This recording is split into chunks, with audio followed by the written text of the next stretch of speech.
Nung hindi pa talaga ako ng walang gutom program, naranasan ko kasing kumain ako ng mga tira-tirang pagkain. Malaking pasalamat ko talaga kasi pinili nila ako sa walang gutom program. Doon ko nakita na yung pamilya ko, nagsabi na sila sa akin na, "Tay, hindi na po tayo kakain ng pagpag." Kaya malaking pasalamat ko talaga sa walang gutom program ng time na yon.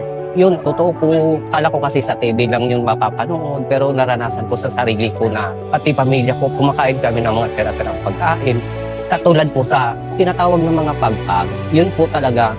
Sabi ko talaga sa pamilya ko, eto na siguro yung way na para hindi naman tayo kakain ng mga tira-tira ng pagkain. Kaya pasalamat tayo sa ating Pangulo na isa po tayong napili niya sa beneficiary. Simula noon, nagsabi na ako sa sarili ko na mas maganda talaga na magsikap lang talaga tayo. Tapos yung programa na binibigay niya sa amin, iingatan namin na talagaan namin yun para yung pamilya ko hindi na talaga makaranas ng gutom.